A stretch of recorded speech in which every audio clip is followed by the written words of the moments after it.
এরা যারা বলে বাংলার লোকেরা বাইরে কেন, এরা তো স্কিল আছে বলে তাদের নিয়ে যায়, দয়া করে কেউ যায় না, এরা কাজটা জানে বলে নিয়ে যায়। মহারাষ্ট্রে সোনার কাজ এরা ছাড়া কে করবে, সেই জন্য নিয়ে যায়। কিন্তু আমাদের বাংলাতেও 1.5 কোটি পরিযায়ী শ্রমিক আছে অন্যান্য রাজ্যের, আমরা কিন্তু তাদের সাথে এই ব্যবহারটা করি না। এই জেলাতে সরাসরি মুখ্যমন্ত্রীতে 1,40,000-এর বেশি অভিযোগ পাওয়া গেছিল, এবং সরাসরি মুখ্যমন্ত্রীর ফিল্ড ভেরিফিকেশন টিমের, আমাদের কিন্তু ফিল্ড ভেরিফিকেশন টিম আছে, তার মাধ্যমে 1,500-এর বেশি ফিল্ড ভ্যালিডেশন করা হয়েছে। There is a significant time gap between benefit sanction and actual survey delivery.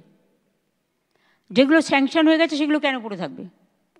ওবিসিটা একটা প্রবলেম ছিল, কিন্তু ওবিসিটা তো আজকে সুপ্রিম কোর্ট স্টে দিয়ে দিয়েছে হাইকোর্টের অর্ডারের উপরে। সুতরাং ইমিডিয়েট কাজগুলো করুন।